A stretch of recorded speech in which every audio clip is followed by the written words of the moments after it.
Which one is the meat-filled soup dumpling? What flavor is this? It's the original flavor. Sweet and fragrant, right? It's a bit confusing, isn't it? Let me give you another chance. This one is spicy and sour, they're all the same. It's not like 360. How much does it cost? Mom, it's hard to determine the origin of this soup recipe, but I remember that this way of eating is not commonly found in the southern region. Eating customs vary from place to place, and their way of eating is different too. You must have these bananas. I want a little more. Is this pickled cabbage good? Yes. How many of them are there in total? Follow me. To make these delicious treats, start by lightly stir-frying peanuts and black sesame seeds until they are cooked. Then, crush them in a bowl and mix them with honey and white sugar. For an extra burst of flavor, you can also add some lard if you have it. Shape the mixture into small round balls and refrigerate them for half an hour. Next, dip the filling in a sieve with water and roll it in glutinous rice flour, repeating this process a few times. Finally, shape the balls to your desired size and boil them in water until they are cooked. Once they are ready, simply remove them from the water and serve. Enjoy!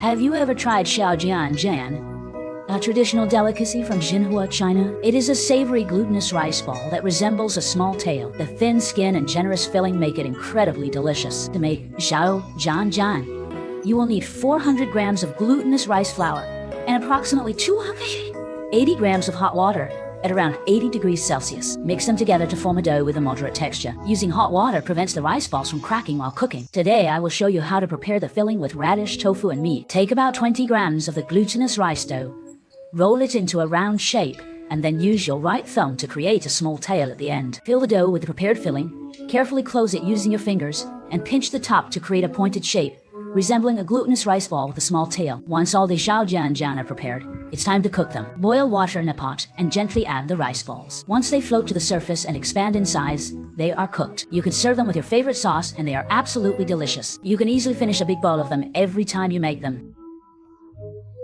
Today swallows to make a meat dumpling: pork, radish, salt, sugar, pepper, Nantong soy sauce. This is an oil.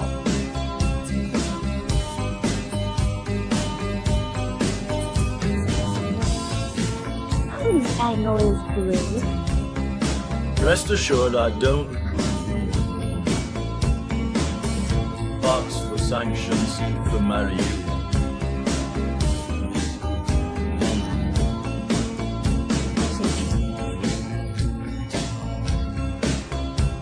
Cover the pot, Noodles.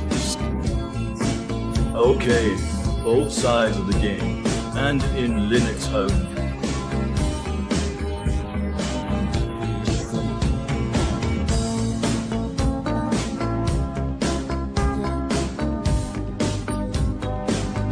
Using soy sauce.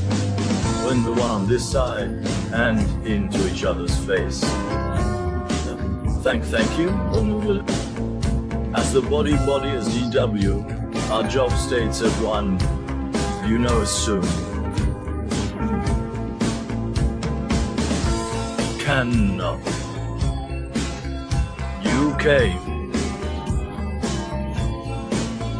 I am the most brilliant. It's Lantern Festival, a perfect time to make tangwan at home. Making your own tangwan not only ensures cleanliness but also results in a more delicious taste than store-bought ones. Today, Linji will share her tangwan recipe with all of you. Let's make it together. First, prepare 30 grams of black and white sesame seeds and 30 grams of peanuts. Blend them in a blender until finely ground. The finer the blend, the better the texture. Transfer the mixture to a bowl and add 50 grams of sugar, 40 grams of butter or lard as a substitute, and 30 grams of honey. Stir everything well and let it chill in the freezer for 10 minutes. Next, prepare 250 grams of water-milled glutinous rice flour. Add 190 grams of hot water to the flour and stir until well combined. Knead the dough until smooth and let it rest for 20 minutes. Take out the chilled filling and shape it into small balls, approximately 8 grams each. Once all the balls are prepared, put them back in the freezer.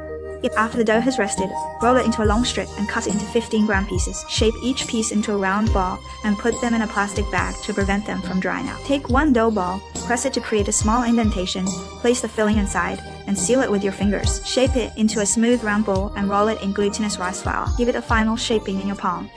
Now, the raw tangwan is ready. Boil water and gently add the tangwan. Gently shake the pot to prevent them from sticking. Once the tangwan float to the surface, they are cooked. Remove them from the pot and serve. Your tangwan is now ready to be enjoyed. Once you learn how to make them, there's no need to buy them anymore. You can make them at home and enjoy them with peace of mind. If you like this recipe, give it a thumbs up and save it. Treat your family to some homemade tangwan. That's it.